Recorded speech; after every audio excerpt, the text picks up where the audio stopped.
आता सगळ्या बातम्या विस्तारित स्वरूपामध्ये पाहूयात। दिल्लीमध्ये जवळपास गेल्या 12 वर्षांपासून सत्तेमध्ये असलेल्या केजरीवालांचा पराभव झाला। 2010 सालच्या आधी केजरीवाल हे नाव सुद्धा फारसं कुणाला माहिती नव्हतं।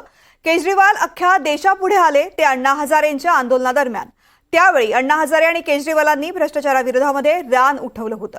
कालांतराने केजरीवालांनी पक्ष काढला, त्यानंतर अण्णा हजारे आणि केजरीवालांच्या वाटा वेगळ्या झाल्या।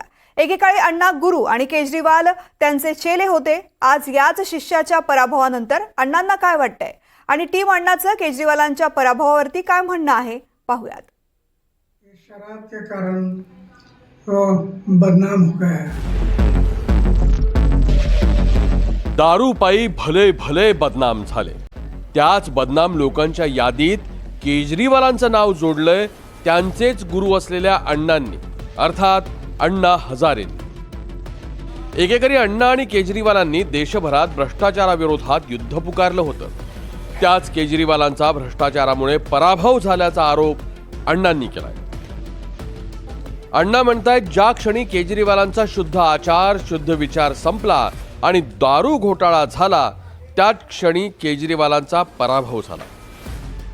ये शराब के कारण वो बदनाम हो गया। इसके कारण लोगों को भी एक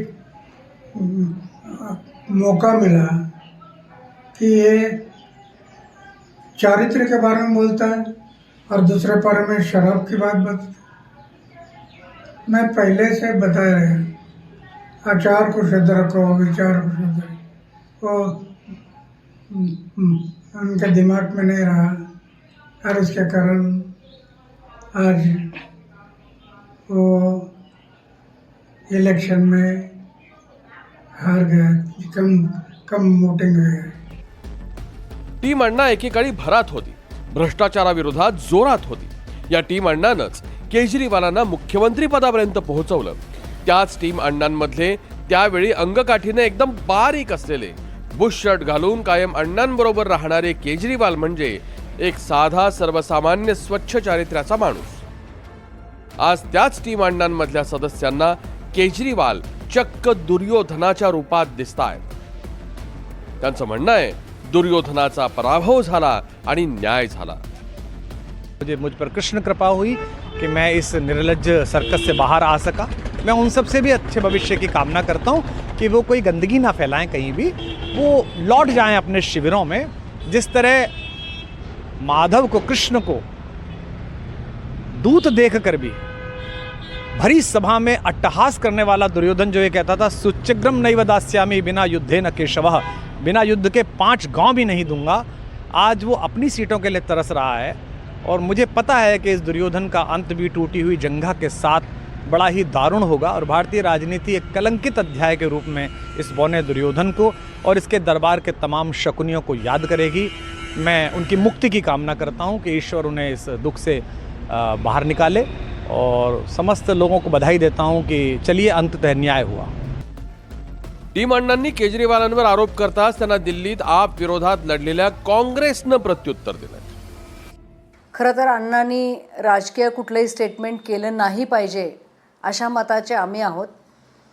देशामध्ये प्रचंड भ्रष्टाचार माजलेला आहे अशी भूमिका घेऊन अण्णांनी जे राजकारण केलं, जर राजकारणाचा चिखल केला आणि त्या चिखलामधूनच भाजपच्या कमळाची उत्पत्ती झाली आणि जे देशामधलं राजकारण ज्या पद्धतीने फोपावलं, त्यानंतर अण्णांनी सतत कोणत्याही राजकीय भूमिकेबद्दल कुठलंही भाष्य केलं नाही। देशामध्ये आणि महाराष्ट्रामध्ये अनेक भ्रष्टाचाराच्या आणि अनेक संतापजनक घटना घडल्या। विशेष म्हणजे ज्यांच्यावर भ्रष्टाचाराचे आरोप झाले आणि जे तुरुंगात गेले ते आपचे सगळेच नेते दिल्ली निवडणुकीत हरले। दारू घोटाळ्यामध्ये तुरुंगात गेलेले दिल्लीचे माजी मुख्यमंत्री अरविंद केजरीवाल नवी दिल्ली मतदारसंघातून हरले।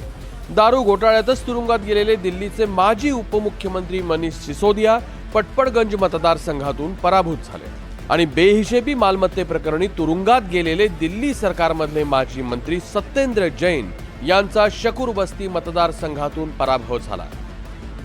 भ्रष्टाचाराविरोधातल्या युद्धामध्ये सेनापती म्हणून जे मैदानात उतरले त्यांच्यावरच भ्रष्टाचाराचे आरोप झाले आणि त्याच आरोपांमुळे त्यांचा दिल्लीत मोठा पराभव झाला.